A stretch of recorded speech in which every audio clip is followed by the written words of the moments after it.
night. What is consciousness doing here? It looks like we're getting supplied exactly what we need to go to the next step, doesn't it? Doesn't it? Okay, up here, 40,000 years ago, in the cultural cycle, was the development of art. Cave paintings, stone carvings, wood carvings, some of the petrified wood carvings they found. Art.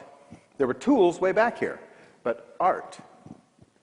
Art was very, very important because art was the consciousness of future. It was the first expression of future. You know, they didn't sit around the fire carving this effigy of a pregnant woman. You've seen that goddess, right?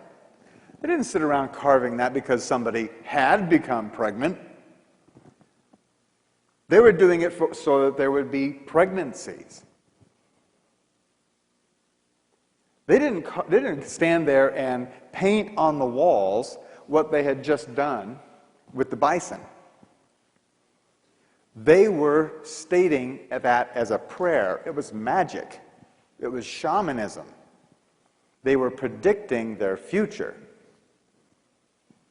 Why did a caveman wear a bear claw on his, or tiger's tooth or whatever? It wasn't so much a totem of what he had accomplished. It was so the next time he met a bear, he'd go, look at that. He was looking into the future, to use that power in the future for his survival. And that's what art was all about. It wasn't decorative. It was shamanic for the future. Then, 32,000 years ago, was the fifth night. And what happened 32,000 years ago? Neanderthal went extinct.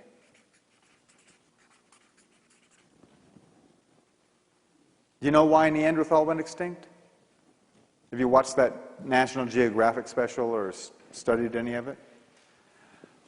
Well, the archaeologists finally figured out why they did go extinct. It was very simple. They never changed. For 100,000 years, they used the same tools, chasing the same bison, living in the same caves in the same valley. They never changed. They didn't travel. They wore the same style of clothing. When they were interacting when they started interacting with Homo erectus, then they started actually copying some of the jewelry and things. But they never took off because they never did art on their own. They couldn't imagine a future. So they didn't have one. They never changed. So they were off the bus. Take a clue.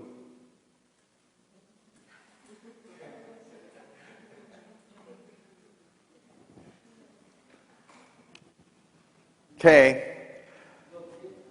Back here in the national cycle, this date right here is 40 AD. This line is 40 AD. What was happening 40 AD? Who had just died? Jesus had just a little while before, yeah. But he was here and he had a certain message for everybody. And that message basically was, you're all divine.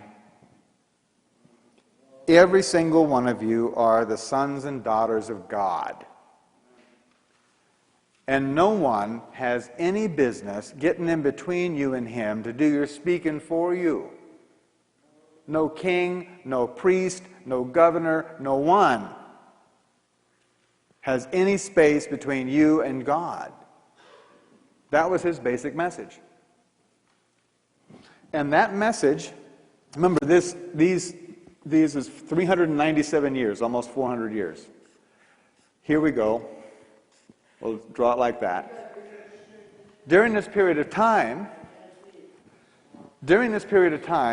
the message of Christ, not him, but his message was spreading out all over the world. That consciousness was being spread over that 400 years. And right here, this time period, the fifth night, was started at 416. Actually, it started 413. In 416, Rome fell.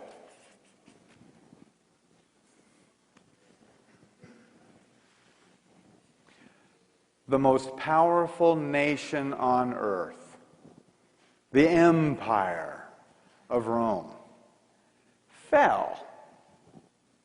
What the heck happened here? Did the swords go dull? Did the shields just fold up? What happened? Consciousness is what happened. The consciousness that Caesar was not a god, nor any of the emperors. That each person had his own voice. And that Rome was, frankly, very far away. So F you, Rome, you know? We're going alone, is what happened. It was individual consciousness that brought that down. It was the recognition of this truth that destroyed that. It was the application of this information that undermined the authority of Rome. Can't happen again, though, could it? Not in our lifetimes. Okay, the power, our planetary cycle. This line right here, the fifth day, is 1913. What happened right then? E equals mc squared. Einstein's work was being published. And the general public and the scientific public were being apprised of this new understanding. Boy, there is the blueprint of our reality. That's a big opening for consciousness, huh? And then 1924, I mean right down the very center of that 20 years, 1924, Mr. Hubble discovered that we live in an infinite universe. Before that, you see, people thought that the Milky Way was all of creation. Mr. Hubble discovered that there are other galaxies and that they are accelerating away from us faster and faster, and that we live in an infinite universe. In an infinite universe, absolutely everything is possible, isn't it? Nothing impossible in infinity. Now there's an opening for consciousness. Wide open. Okay, what do you do with that when you're going to apply it? Well, that line right there is 1932. And we went and applied all that acceleration and understanding in an exercise we call World War II. World War II, where we blew off the atomic bomb.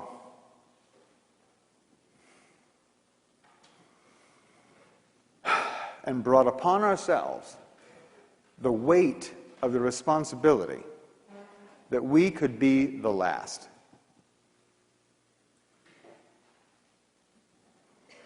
That's been a heavy weight.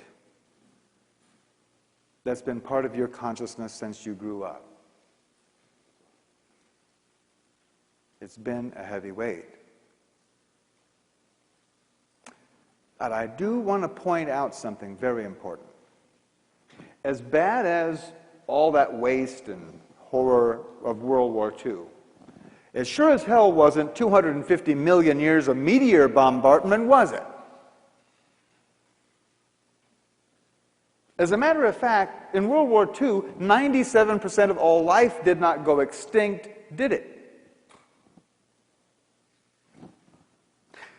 You know, some people worried about, when the bomb went off, that it would cause a nuclear winter. An ice age global-wide didn't happen. As much as Hitler hated the Jewish people, they did not go extinct like the Neanderthal, did they? And when the Third Reich fell, there wasn't 30 years of war that raged across Europe, like when Rome fell. In other words, folks, things are getting better. Dramatically better. Now, sure, our expectations have risen also. Like right now, animals have rights. Back here, you women didn't have any rights. You were animals. You were property. You understand?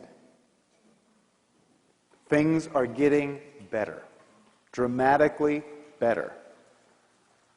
And you should expect it to get even better. Go ahead. That little bit of dissatisfaction is worth it. So this all is accelerating, going up. And it's going by stages. And it's getting faster and faster and faster. Now remember 2 million years ago, we picked up this tool called the mind? Well, we're going to have a little bit of problem with that thing. And I want to talk about that right now. The mind. The mind is a tool. And it's a tool that consciousness uses to distinguish similarities and differences between things. Okay? It is a tool, like a hammer or a saw. A carpenter doesn't think that he's his hammer. Well, not most of them.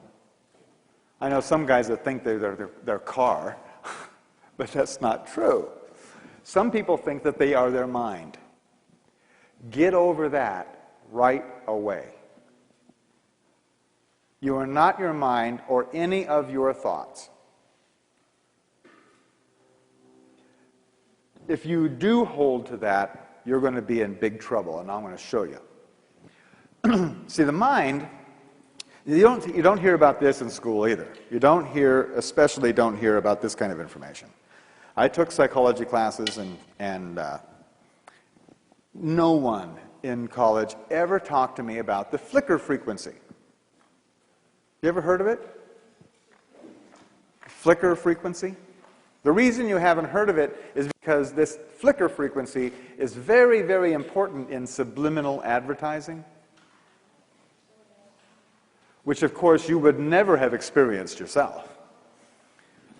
The mind works on a series of pictures. Well, special effects people know all about this. The flicker frequency. The flicker frequency is 24 frames per second.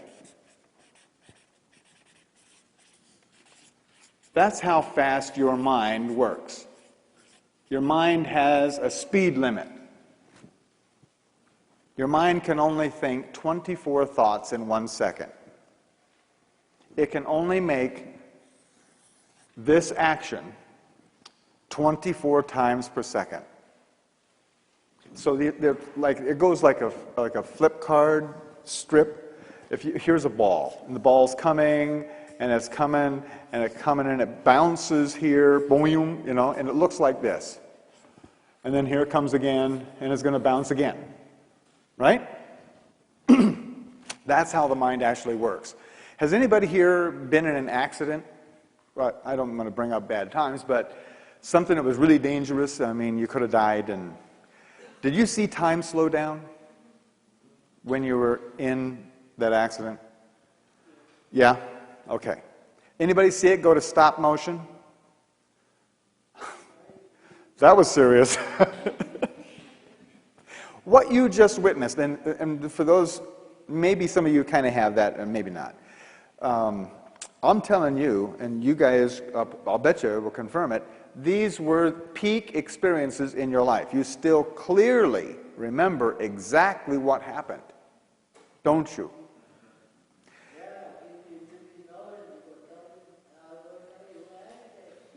Oh, yeah. And the reason that was so powerful an experience is because it was a demonstration that you are not your mind. That your consciousness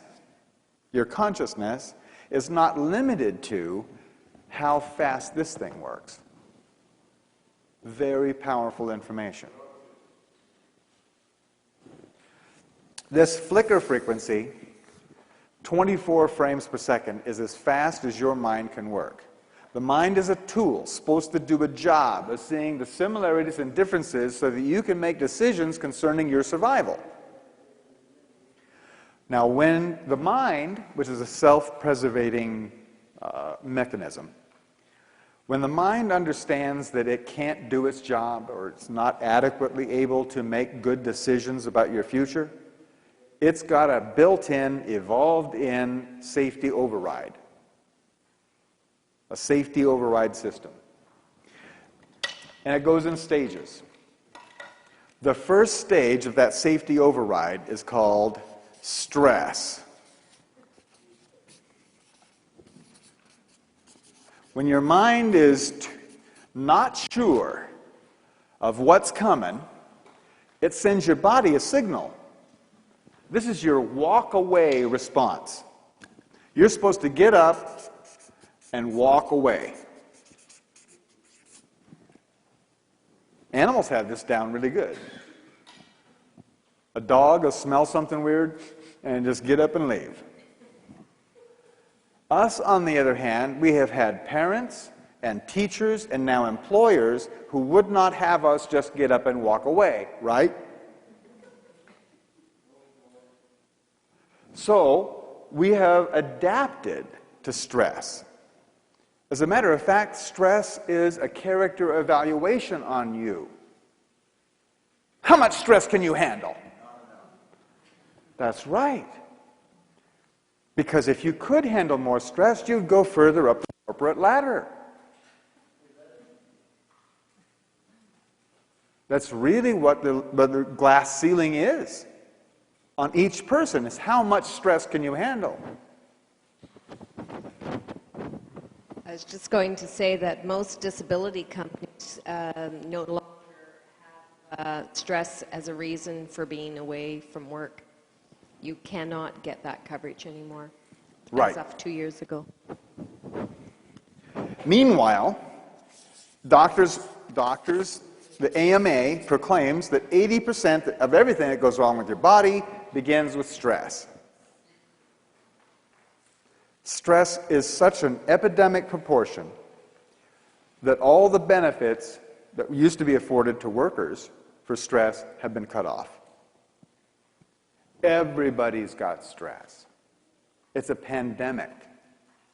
Now you guys kind of have a clue as to why.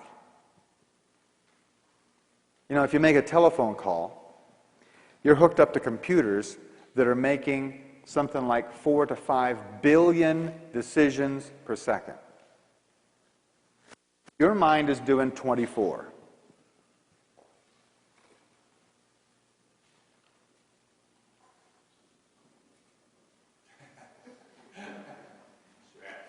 Consciousness is moving at least 5 billion decisions per second. You understand that consciousness is as fast as you can realize? So now we're talking about nanoseconds, which is 1/1000th of a second.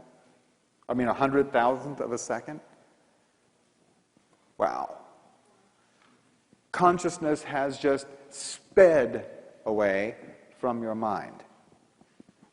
It used to be when this territory was settled, the people who settled it built everything in their house.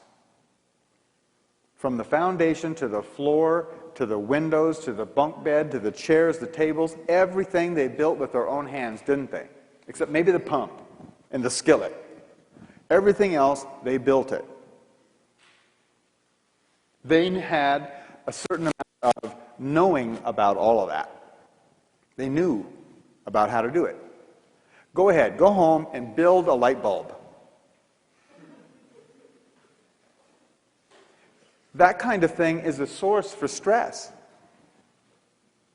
When your computer goes down, there's a whole lot that the mind doesn't know about. And it generates this stress. It's, like I said, it's a pandemic everywhere. Okay, so you're supposed to handle the stress. You're supposed to adapt to stress. And the stress builds. And we've just seen that this acceleration continues to accelerate, right? So what's next? If you don't handle the stress, then you go into this. The mind does this. It goes into the fight or flight. Now, here, all logic, this is suspended. There is no similarity or difference anymore. It's just a drop of adrenaline in your system, and the body is supposed to either run away or fight its way out to preserve your idea of survival. That's the mechanism. This, though, this fight or flight, this is desk rage. This is road rage. This is Columbine High School. This is terrorism. And all wars. That's what this is. And that is on the massive increase, isn't it? So what happens if you can't fight your way out, you can't run away? For instance, if you go and punch the boss in the nose,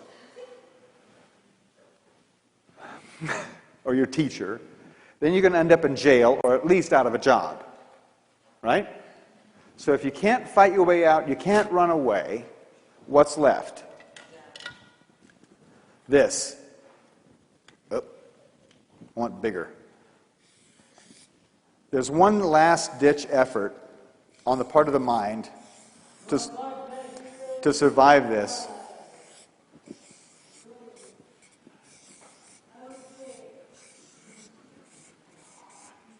Unconsciousness. If you can't run away or fight your way out, unconscious. What are you supposed to do if a bear attacks you? You're supposed to play dead. Maybe he'll only eat your arm.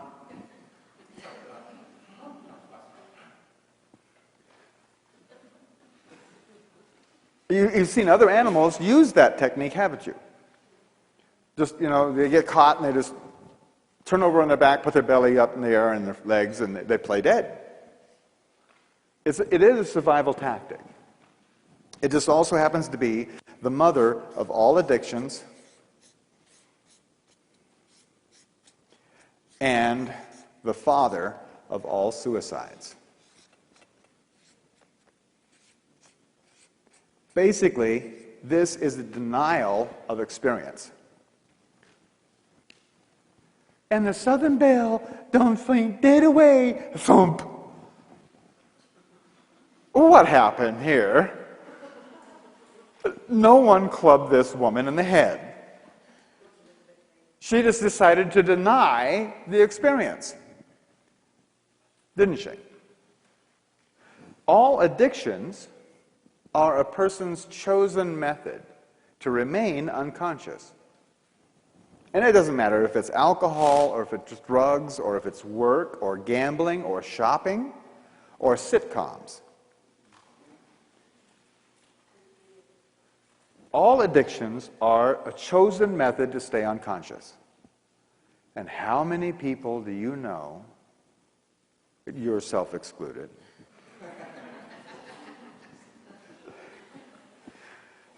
are stuck in that sort of thing. A whole bunch of people, huh? Are you starting to get the impact of what this acceleration means? 400 years ago, people had lots of time to sit and ponder things before they changed. In 400 years, you had lots of 24th of a second to work it out.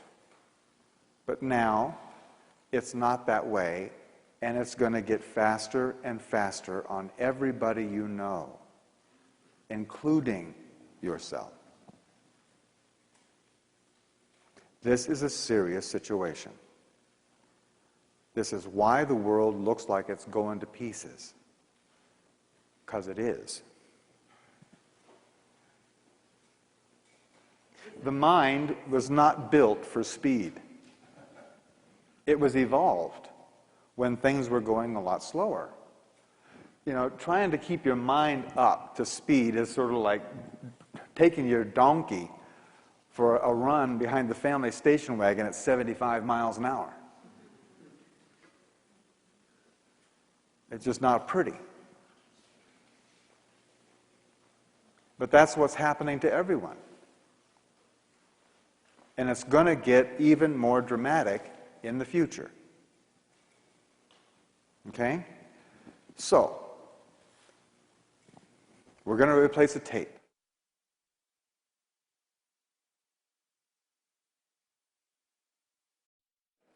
Did you all have a good break? Okay. That was a really good time to do it, too, in the talk, actually. I would venture to guess that this is a bit different than you expected.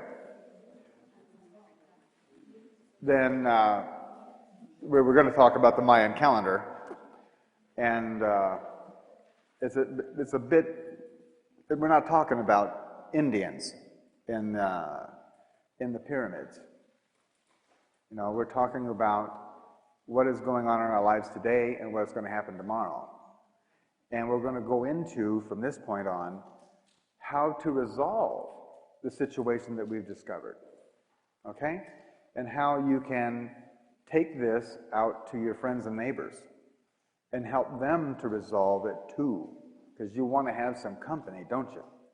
So we've got this situation, and I think it's registering on you, isn't it?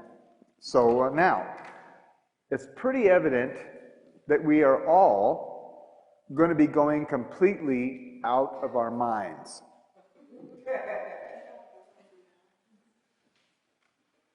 It's going to happen. So we might as well go ahead and look at what's out there, outside of your mind. What's out there is your intuition. What is outside of your own mind is your intuition, your own personal knowing, your own personal power.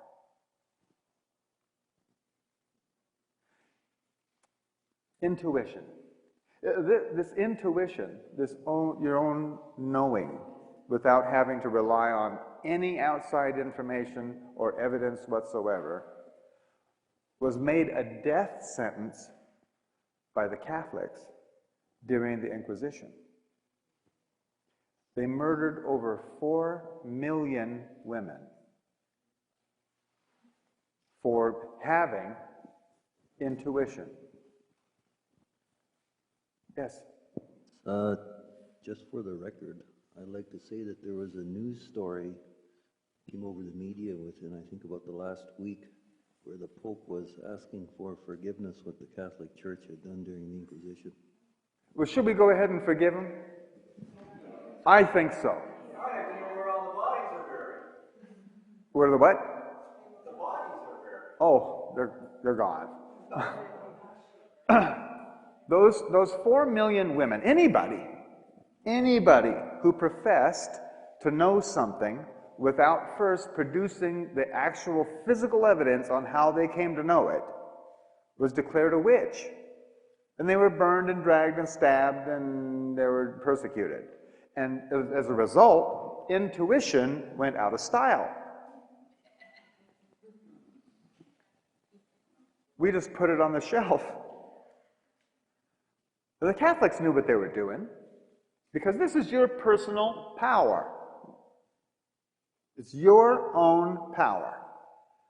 And you know the law of supply and demand. If everybody's got power, then what's mine worth? If nobody's got power and I've got it, mine's worth a whole lot more. And that's what they were doing to everybody. And that caught on and has been brought forward to the situation we're in right now. And thank you, Pope, for asking for forgiveness. It's about time. Actually, it's perfect time, because we can now afford to forgive them, because there's a larger understanding of what has been going on over all this period. There is no fault here. There is a process. You know, Hitler, right here, was just doing his job. The Bushies right now, Bush and Rumsfeld, Ashcroft, all those guys, they're doing a great job. They really are. Anybody want their job? Go, guys. They are tearing down everything that the power structure stands for in record time.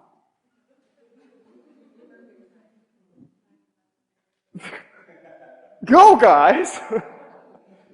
We got to get this stuff out of the way. And they're doing a wonderful job of it. Intuition. You know, we pay athletes a lot of money, don't we? To play silly games. Don't we? I mean, it's almost ludicrous, almost crazy how much we pay. Millions of dollars a year to go out and play a game? Are we nuts? Maybe not. Because, you see, these athletes, when they're out there, under very stressful conditions, I mean, playing for a national championship with all kinds of money and your next year's career on the line, plus endorsements and all that, and under tremendous stress, instead of going into the fight or flight syndrome, which would have them kicked off the court or off the team, instead of doing that, these guys routinely go into the zone.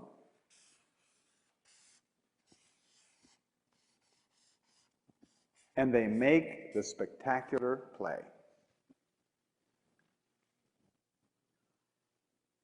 Under tremendous stress, with everything happening all at once, they just go step back, see and know everything about the moment.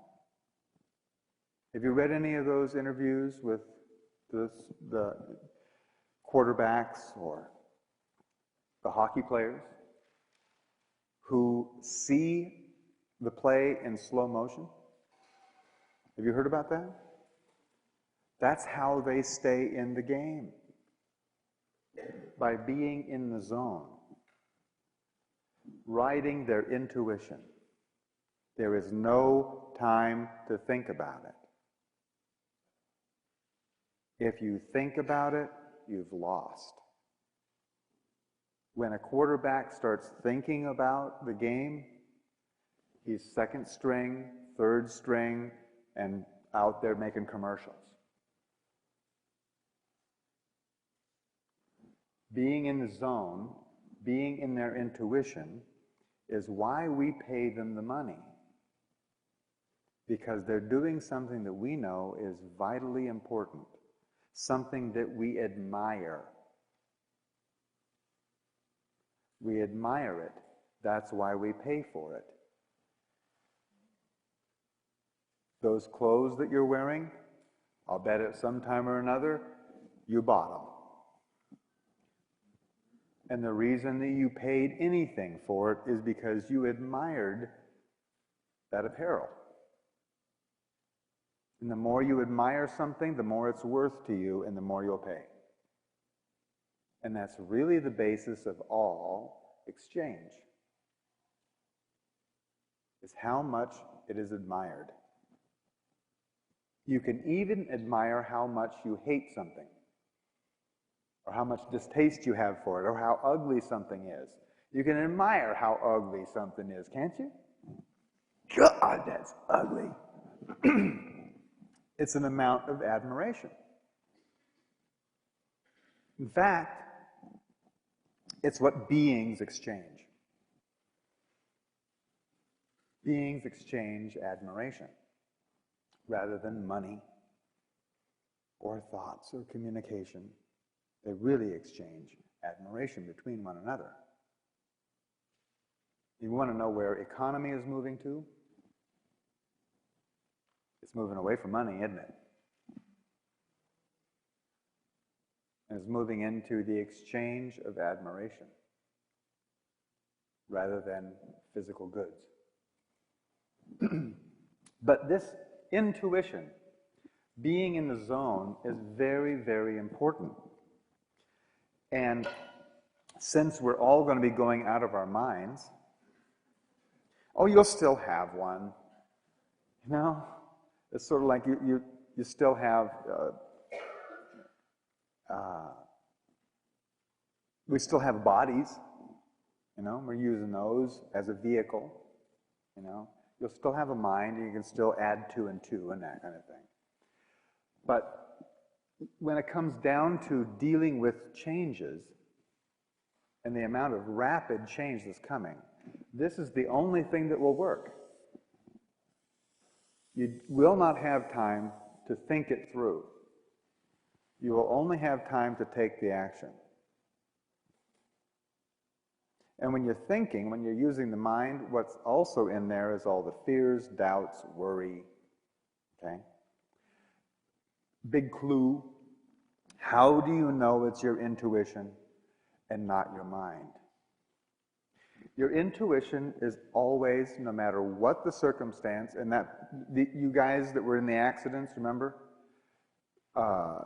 When you were engaged in your intuition, there was no fear. There was a calm certainty, a knowing of what to do. There was no time to worry about whether you were doing this right or wrong. It was direct action. Your intuition, no matter what or how dire the circumstances, your intuition will always be calm and knowing. Your mind, on the other hand, will throw in the kitchen sink.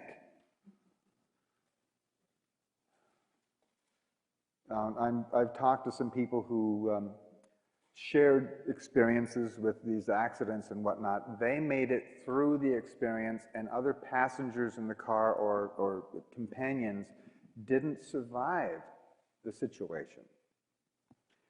And these people knew exactly why they didn't survive. The passengers didn't survive, and they did.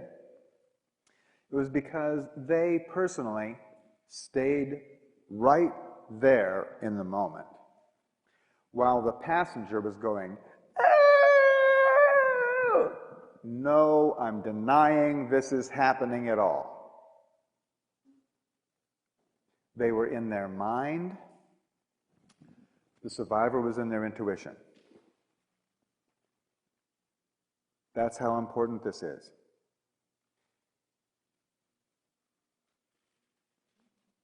9/11 is a big topic. 9/11, who survived, who didn't? The people who followed their intuition and went fishing that morning instead of to work survived. The people who got down out of the buildings when the first plane hit, and even including in the second tower, the people who got out of the buildings, followed their intuition, took a break, went home, they survived. The people who got out of the buildings then heard the all clear, and their boss reminding them that they had customers on the West Coast that they should be selling stuff to, and then got back in the elevators and went back up into the buildings, didn't survive. What was the difference? The guys that went back up in the building had a reason.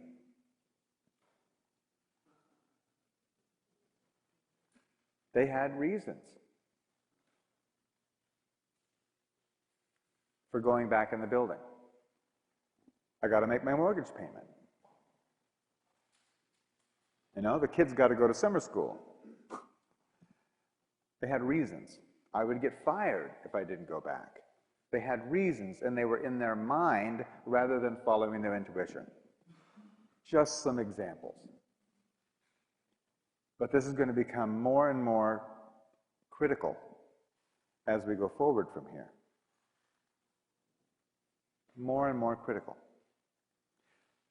Now, next problem. How do you find your intuition? And how do you keep it tuned in? Because, of course, we've all had the experience, right? We've all had the experience of our intuition. Usually, it's fleeting. It's a little thing, and then it goes away. And then it's clouded with all this doubt about, was that even my own thought, or, you know, all that stuff, right? The mind just jumps right on you, and This mind thing is not your friend, friends. It's a parasitic, self-indulgent, self-preservation mechanism. It would rather be right than you be alive. The mind. You've probably had friends who denied that there was anything wrong with them because the mind said, that can't happen, that can't be there, nope. It's not right. They wouldn't go for treatment, let alone alternative treatment, and they're not here anymore. They were right until they actually kicked it.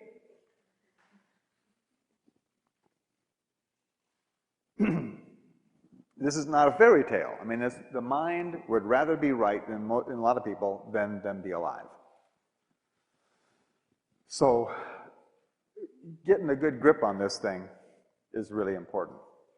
And having this engaged really puts the mind in its place, where it becomes just a tool rather than an identity.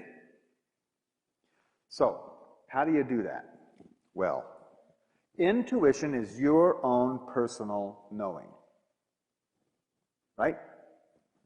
And all knowing comes from a source. We don't have to give it a name even. It just comes from somewhere. And it comes in a flow, more or less. It's like there we go. We'll have this flow of creation. See, the source of this flow would necessarily be the source of all knowing, because all that happens is coming out, all that exists is coming this way. So, here we have your consciousness in this flow of event. Okay? Here we go. Like this. Oh boy, he's getting quicker and quicker and quicker and quicker and quicker. Your consciousness is oriented by time and place. In this flow. Have you noticed that when you have an intuitive moment, it seems like time doesn't go by at all? Until way later, and you go, wow, where'd all the time go? But for that time, you would just be in there. In one moment, just like it was a flow. Okay? This is the schematic of how this works. When you're in your intuition, you're centered in that flow of information. The trick is to stay there. It's not so easy with everything that's going on and with your mind preying on you.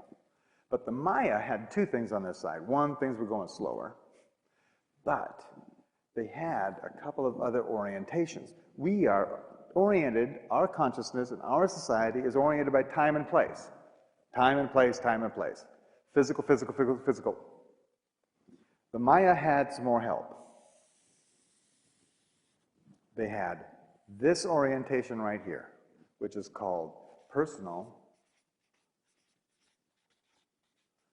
intent.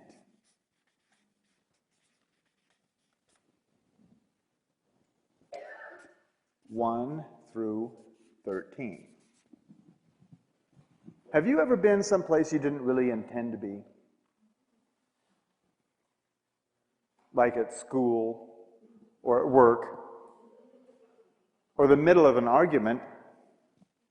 Did you feel centered? Or did you feel uncentered? Did you feel centered, or were you like off-center? Okay, me too. When I was someplace I didn't really intend to be, I felt off-center. But these guys knew their personal intent. They had that orientation. So it was easier for them to recognize when they were doing what they intended to do with this lifetime. That would help to keep you centered, wouldn't it?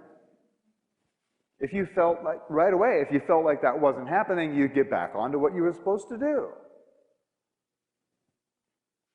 Okay?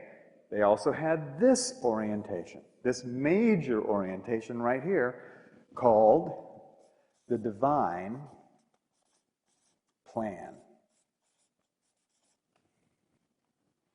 In our civilization, there is no plan. It's been 16 billion years of happy little accidents that ended up with you sitting on that chair. That's the way our science looks at it. It might as well have been an explosion in a chemical factory that produced you here. There was no divine plan. These guys had a divine plan. They knew, and that there were 20 different aspects of creation. Like a dodecahedron, you know, the geometry figure, 20-sided figure. So this personal intent and this orientation to the divine plan, that is the recognition of your part in the divine plan, that produces a symbol in the Mayan civilization. This diagram right here has a name. It's called the 8-division sky place.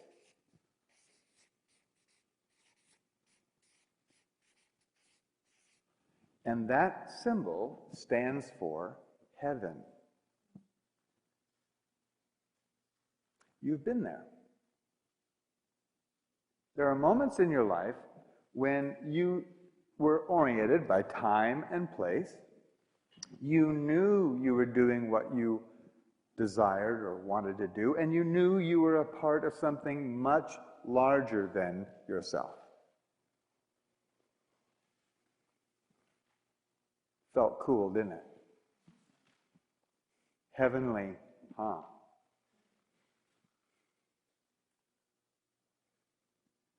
This is the importance of this calendar. The Mayan calendar was never about time. It was always about measuring and keeping track of the flow of creation and the intent of creation and the aspect of creation every single day. Remember, there's one law in the universe. What you pay attention to you become conscious of. So what if every day you were paying attention to the energy of this flow of creation? What would you become conscious of?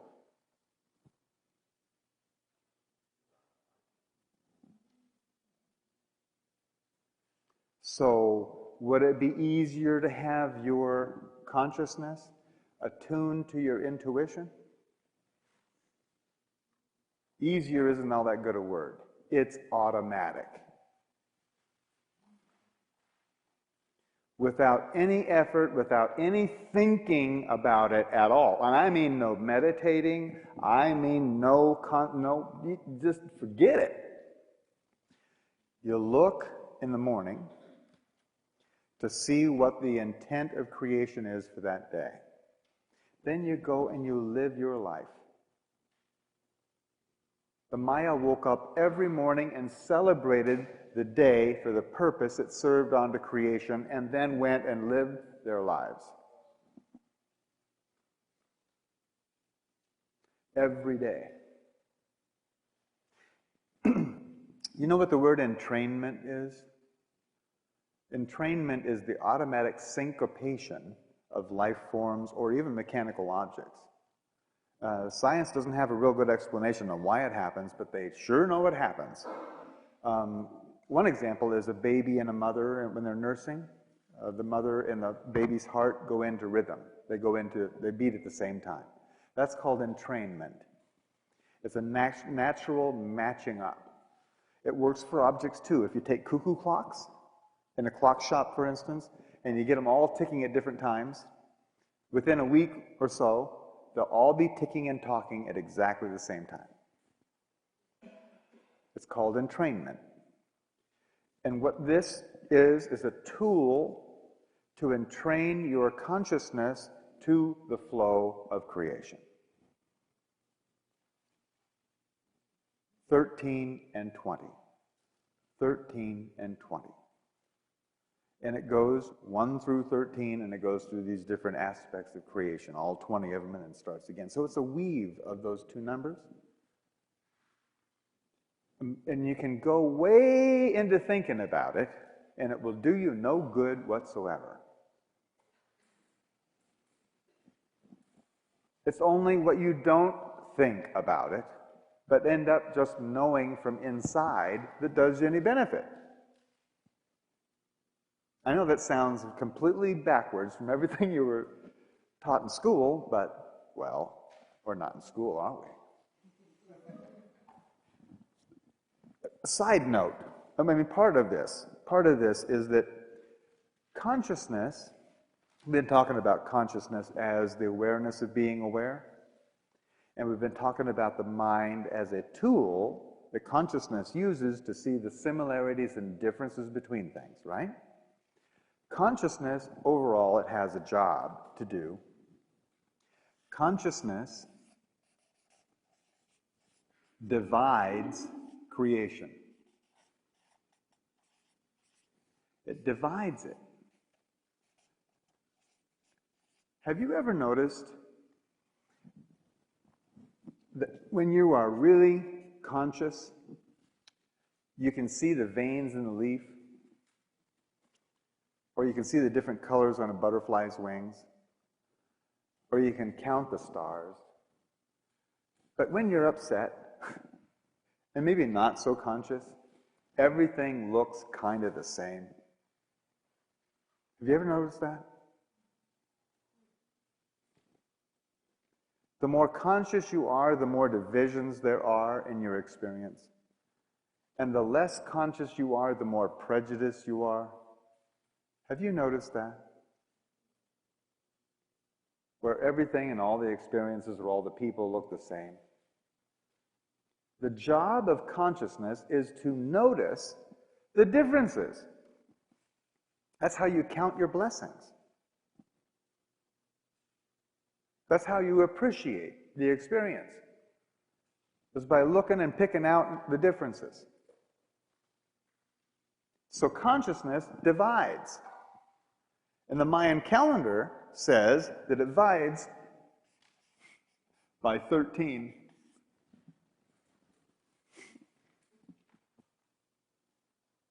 All consciousness is divided by 13 in increments of 13 and 13 and 13 and 13. 13 is the number by which consciousness operates. No wonder 13 is unlucky and satanic.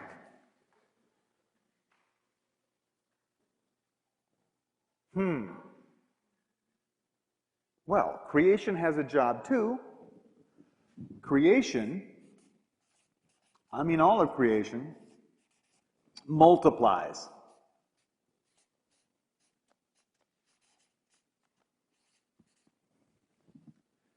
And all of creation multiplies by the factor of 20. 20 times. Anybody here studied biology? I mean, the very beginning of biology, from the single egg and on. Multiplies by 20.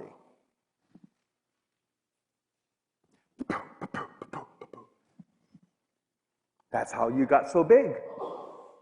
It's through multiplication of your own cells. And it does it in factors of 20. From top to bottom. Interesting, huh? So by following how this weave goes of 13 and 20, I mean, basically that's what we're talking about, is that this rectangle, 13 by 20, just by being aware of that, it entrains your consciousness to all of the interplay of consciousness and creation. And there's nothing that you can think about it that's going to help. It's just what you end up knowing. And your intuition kicks in, and you end up in the right place, meeting the right people, doing the right thing. That's what's going to get us all through this. I'm not saying that this is the only way to do that. I'm saying that this one works all the time.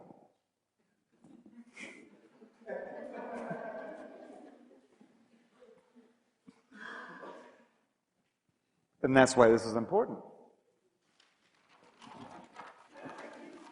There is something else that I want to do, and I want to do it for the camera. I want to do a formula because everybody desires this one thing. And you look at the basis of all desires. I mean, this has got to be the one that's the strongest. Everybody wants peace of mind, don't they? Peace of mind. Well, that's what, peace of mind's got a lot to do with intuition, doesn't it? Because when you have this, that's usually when this occurs. In fact, in order to have peace of mind, the only time you can possibly have peace of mind is when you are centered.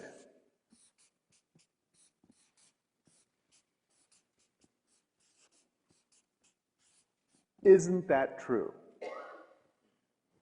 It's only when you are in this position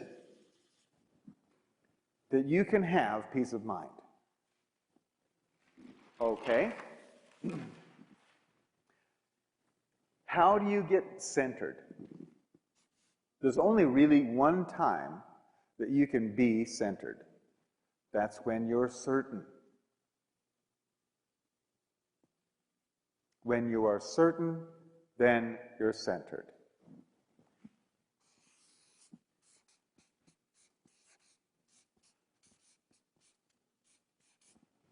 Okay, where does certainty come from? There's only one source for certainty: the recognition of patterns.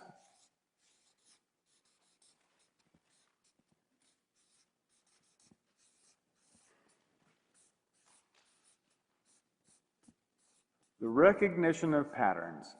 Remember the first time that you were trying to learn how to drive? Did you have peace of mind?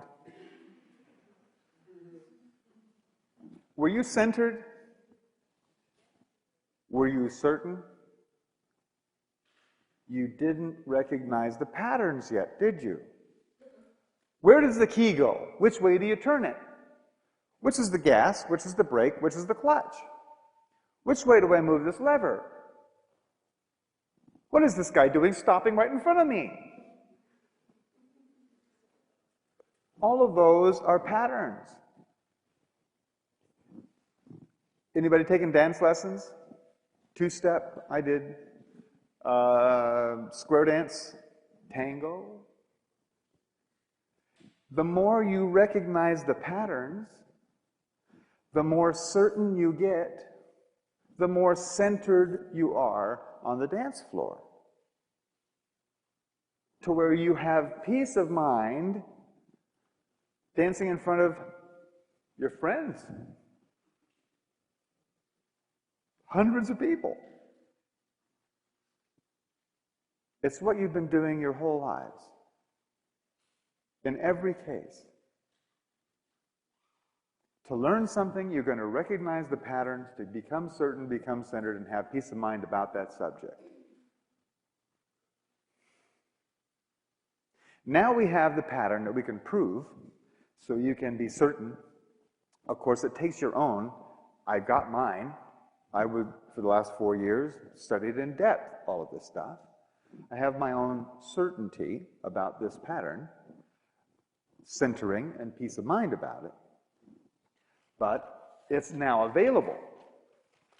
A pattern of the last 16.4 billion years of everything that's happened. And the fact that the pattern shows things are getting better and better. No matter what it looked like at the time, we are evolving. And the situation is getting better and better and better. That will go forward into our future too, because this ethics is scheduled to overcome power, just like power overcame law. Have you recognized that? Law overcame reason, didn't it? Didn't it? We studied the law for quite a bit ourselves, just previous to coming here, for about 20 months. And there's very little reason or sanity in the way laws are written. Laws overcame reason. Then, actually, I should point this out, that during this period of time, during the fourth day of this cycle right here, law overcame reason. During the fourth section of this right here, which was from 1874 to 1894, was the fourth day. That's when power overcame law. That's when Carnegie and Rockefeller and Westinghouse all were becoming corporate powers that overcame the laws of nations and people. So we have ethics coming in now, and during the fourth day, which is 2005, ethics will overcome power.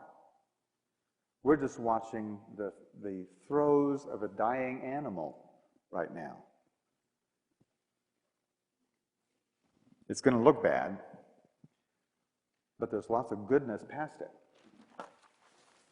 So, peace of mind comes from being, when you're centered. Centeredness comes from certainty, and certainty comes from the recognition of these patterns. So you can look out there and see what's going on and know with certainty that things are getting better. It's going to be very important. You're outnumbered. There are more people worried than certain. There's more people afraid of the future than looking forward to it. That you know. You're outnumbered. So it's very important that you have this as down as you can get it. At our web page, we have a web page, and there on the web page are articles and dates and places to look up data and match the dates so that you yourself can do the research. And don't rely on me or anybody else. It's your certainty you're looking for, not mine. Does that make sense? What? The website. Yeah. I'll just write it big on another piece because I wanted to do something else there. Okay, here's the website. Of course, it's got the W's.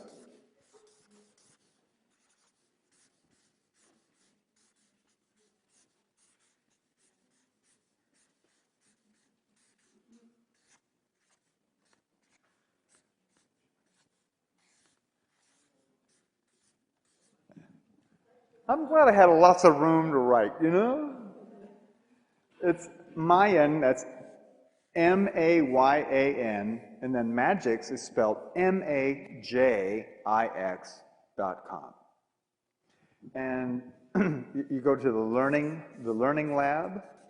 There's a little button that says Learning Lab. That's where you're going to find lots of the information, and then articles. We've got something like 1,500 articles there. Have fun. I know the winters are long here. Hey, there's a lot to read. I can give you, what I want to do, though, is I want to give you just a little bit of this data. I mean, please go research this for yourself. But I want to give you just a little smattering of it right here. Of this pattern, so you can... So you know. Here is all of this is the national cycle. This is the first day, first night, second day, second night, all that, all the way down. During the first day of the national cycle, let me show you where that was. That was from 3115 BC forward, okay? This is the national cycle. Here we are in this one. That one is 3115 BC. Then the power cycle, and then ethics, or then galactic cycle. What happened in the very first day of that is this was the first idea of one God. Remember there used to be lots of gods?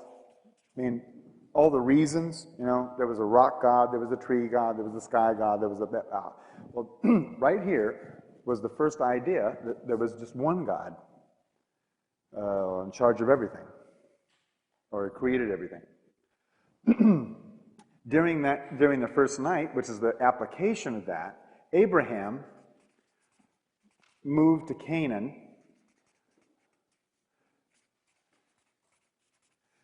and started up a church for that one God. That was the application of that. Then, down here, I'm going to skip a little bit. Down here, the third day is always, when the truth comes forward, comes busting forward. They're in the third day. That third day of that cycle was when Moses received the 10 Commandments.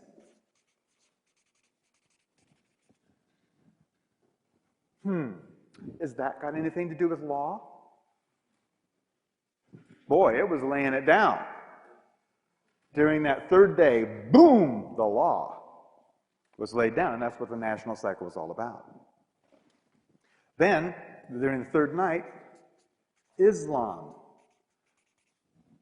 was created during this third night. And Pythagoras was developing his theories of geometry during this third night. Okay? During the fourth day, right here, during the fourth day, Confucius, Lao Tzu, which was a very important Chinese philosopher, Buddha, and the idea of reincarnation in India. That's what happened during the fourth day. Right in the middle of this cycle. What we have here is down here in the fifth day, of course, there was Jesus. Okay, down here was more about the second thing of Islam. Here, in the sixth day, was the Crusades, and the Catholic Church was developed. Down here, and then we went into the second wave of Islam, which was the coming back after the Crusades, their backwash. And then we had the Pilgrims down here. And the development, more development of Christianity, up to where we are now. Over here, in the planetary cycle, during this was, of course, 1755, and what we had here was the beginning of the first idea of a telegraph. It didn't even exist yet. It was just written about. Then, during 1794, we had the optical telegraph, right here. Then, in 1834, we had the electrical telegraph developed. During the fourth day, down here, we had the telephone invented. And Tesla. You know who Tesla is? With electricity. I was working with Westinghouse and then split off from them and developed what would be free energy during the fourth day. Then we have down here, we have in the fifth day, the radio was invented, and of course E equals mc squared. Then here, in the sixth day, the television was invented. And then down here, in the seventh day, the internet. Okay? Now, let's go over here and look at the galactic. This is planetary. Here we are at the galactic. What are we going to see here? Well, in 1999, we saw Y2K, right? Then, during this first night, which was the very end of 99 into 2000, what we saw was the WFO riots, World Federation Organization, the consolidation of power was rebelled against during that period of time. There was, during the year of 2000, we had the display of polarity, that is, people in the streets backing away from the power organization. That's in the second night, 2001, we had 9/11. Pretty strong demonstration of the haves and have-nots. During the third day, which started in 2002, we had, also right here, we had the financial collapse, the tech bubble burst right there. 2002, we had Enron. 2003, we have the rest of them. Plus, we have the scandal, let's just call it scandals, coming to light. In other words, during this third day, the truth started to flow out, that things weren't right. During the third night, it has been applied, hasn't it? People are going to jail. People who were caught then are going to jail now. What people were finding out about the economy and how rickety it is, now, during this third night, the economy is failing. The money supplies, well, there's over money supply, which means that your dollar is worth less and worthless and worthless and worthless. And all that is coming forward right now. Right now. Preparing to sweep the field clear for the fourth day. Remember, the fourth day here All this philosophy was developed here. Here, we got the ability to communicate freely, and Tesla with his work in energy. What we're looking at right here is the exposure of free energy for everyone. This, during the fourth night, is when it will become applied worldwide. What is the discrepancy between the rich and the poor? How much power they have available, how much energy they have at their disposal. That is the only thing. Without enough energy available to everyone, you can manufacture lack of anything. You can manufacture a lack of water, of food, of transportation, easily, just by regulating the amount of energy they have. Here, that ends. In the fourth day, which is, it starts November 28th, 2005. Almost the end of 2005, November, is when that starts, and runs through 2006. Here we have 2007, I'll just write it that way. 2007 is the fifth day. Now here we had Jesus, here we had E equals MC squared. Here, what do you suppose is going to happen? Don't you suppose maybe a blend of the two? The fact that you are divine and that everything is possible.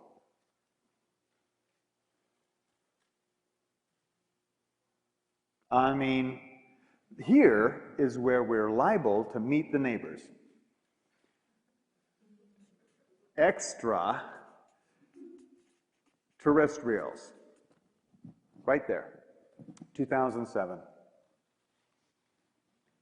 We can't meet them face to face right now because we don't have an ethical consciousness, do we? We have a power consciousness. We shouldn't be out there. Can you see us out there in the galaxy right now? Earth number one, we'll kick your ass. You know, that's how we'd go at it. We'd be attacking everybody. We're under quarantine until we get over this power trip. Then we'll be able to meet the neighbors.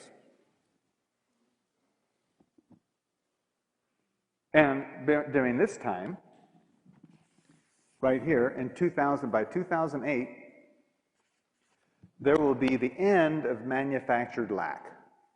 Absolutely, there won't be any lack of anything. Because up here, during this period of time, we will have teleportation. You think we're kidding? I have an article right here about, I'm not going to read the whole thing, but there's a little article right here about spooky science. You guys read that in the paper? It was in your guys' paper.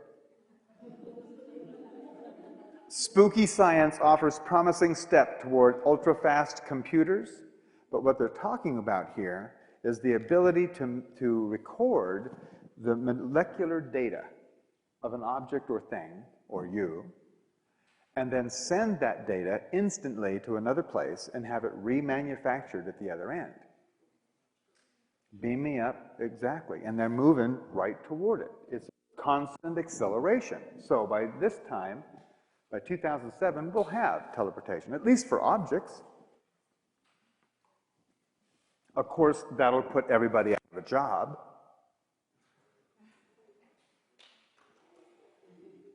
Yeah. I mean, everybody, most of you guys have something to do with the delivery of goods or services. It's instant delivery. And if you can take a recording and send it once, why not be able to send it 1,000 times to different places, all at the same time? So where's the fall of the financial world? Right now. Now. This, third night. Right here. The question is, when is the falling of the financial world? Right now. The dollar and the Canadian dollar, the loonie and the toonies are absolutely worthless. They're worth nothing. They're not worth taking up space in your pocket. So what's going to replace it in the new world then? Only admiration. Yeah. Then, I'm going to go on just a little bit. 2009 will be a time of getting used to bliss. It's going to take some practice. We've been so involved in everything going wrong that we're going to have to get used to being able to create things going right. It's going to be like learning to walk or live all over again. And this all leads toward what we were talking about right here, October 28th, 2011.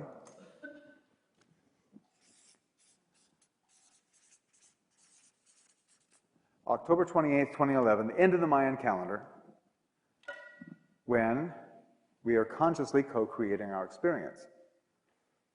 Time travel is all in here too. So if you can travel to any time you want, what good's the calendar? You know, it all goes, the whole idea of time and space goes extinct as orientations. That's what's in our future. We do have this little bit of a hump to get over here with the governments and the economy. Yes? If time travel becomes normal, are you saying that we could have it in our past as well? I'm not sure. Would that be a... I know that it's coming. I know that we have already time-traveled electrons in the laboratory. So there would be, you could meet people that have now died. You could go possible. Everything is becoming more and more possible. Yeah. It's pretty hard to conceive, isn't it? It really is. It's sort of like being 4 years old and your mom is like pulling stuff off the top shelf. You know stuff is up there. but you don't know what it is. It's just not at that stage yet, and that's how we all are right now. Oh, up here. Say something in a little response to her, but I mean, if you know a little bit about shamanism, they're time travelers. Shamans? Yeah. Oh, like yeah. The universal experiences, they will see prehistoric beasts or whatever, and it's universal no matter what culture they came from. Yes, it is. That's a time travel. Yeah, indigenous people already had bits and pieces and parts of this all along. We've lost it, and now we're gaining it back. Sometimes you don't know what you got until it's gone. You know? Native cultures weren't persecuted as much. Yeah, it won't be this time. It'll be wide open, accepted, and understood. Yeah. Yes? Yeah, just you mentioned the source or where creation is coming from and our consciousness. I just wanted you to comment on something I read about this Mayan calendar was kind of written off by our science, right? Basically. Well, it's being confirmed by our science. But early on, they really pay attention to it, like for instance. So, right. But I've books like the Edgar Cayce books and that came from outer space. Other people, not scientists, were trying to say that the Mayan people could not have had this and that they got it from somewhere else. I don't agree with that. Why couldn't people have it? You know, but could you comment on that? And now you're saying that we're just about to meet the neighbors, and somebody else was saying that they've already met the neighbors and got all this from them, right? Right. At least a couple of neighbors, not all the neighbors, you know, like individuals. Well, like extraterrestrials are here right now. Power-hungry, sneaky, secretive, unethical alien beings. Not everybody out there with high tech is all goodness and light, you know. So we're already in some sort of contact with extraterrestrials, but they're not the ethical ones. What I'm talking about here is we'll be in face-to-face contact, good, clean communication with our neighbors, exchanging data and technology and all that on an ethical basis. Yes? Any other questions? Oh, yes. Up here at the front again. With this type of calendar, I watched several documentaries on prophecies from all different nations since the beginning of times till now. So where does that, how do all the chaotic things fit in? Say, Nostradamus is, for example, saying we are disembarking on maybe a 27-year period of absolute war and miserable things. Well, we're embarking on an absolute destruction of everything that you rely on. Okay, so that's all included. Yeah. Everything that you rely on, delivery of electricity, of food, of water, and stuff like that, will all be threatened in the very, very near future. So this isn't going to blissfully transfer. Oh no, just like Bush is not going to go, oh, I'm sorry, excuse me, I screwed up. I'm out of here. No, he and all of his people are not going to walk away. Yeah, it's going to be rough. But it's going to be short. Very important to understand. It's going to be quick, vicious, and over with. 6 months. 6 months. 6 to 9 months most. And then we'll be putting the pieces back together. But we do necessarily have to go through that. And every time, every third night, there is like a boom. Revolution, well, here. This one, 1854. What was happening in America, 1854, right there, 1861, was the Civil War. And during this whole period, there's civil wars all over the world. In Russia, in India, in Spain, France, there were civil wars everywhere. We're just going through the same cycle again. The world didn't end then. It's not going to end now. It's just going to be rough. Yeah? About the changes that you're talking about, in your Okanagan tapes, you had mentioned that shortly after this December, there's the issue of the slowing of the rotation of the Earth. Oh, yeah, that was Greg Braden. That's from Braden's material? That's from Greg Braden's material? Yeah, Greg Braden was, I was referencing to Greg Braden's material where he was saying that we're going to be coming to 0 point. Right. Zero magnetics and a slowing of the Earth and then a reversing of the spin. I would like to hear your comments on what type of a reality you envision after the Earth has stopped and started the other way, in light of the comments about all these new technologies supposedly coming in. And I don't have anything concrete to say about it. I have my own personal thoughts about it, that it will reverse the polarity on the power, you know, to where people won't be so self-centered, but will be open to more inclusion. But my question still comes to the point that if this scenario does take place, then realistically one could assume that we're looking at something like, what, 2 or 3% of the world's population surviving? You start spinning things. More than likely it'll be about it'll either be 2/3 or 1/3. Okay. Because that's the natural proportions of everything, is 1/3 to 2/3. So it depends on how well people understand what we're coming up on and going through. So this is the ascension process, basically. Well, it's when we talk about ascension, that's the intuitive mind, right? So the promise of ascension is that this time we're taking our bodies with us versus leaving them behind.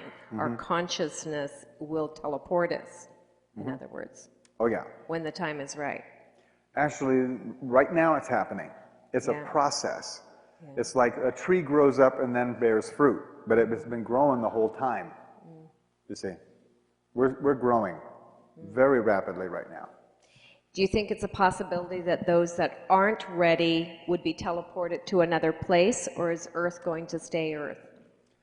It's very possible that aliens, not so ethical, will very soon show up in the skies and start teleporting people, you know, beaming them up and shipping them wherever. I mean, it's much more is possible now than ever before. Like all kinds of goodness and badness all at the same time. All the science fiction shows that you've ever seen, those possibilities are more there. Because more is happening in less time. What exactly is going to happen, nobody exactly knows. Other than, we're going to call an end to this talk. That is predicted. I'm getting hungry, and I bet you guys are too.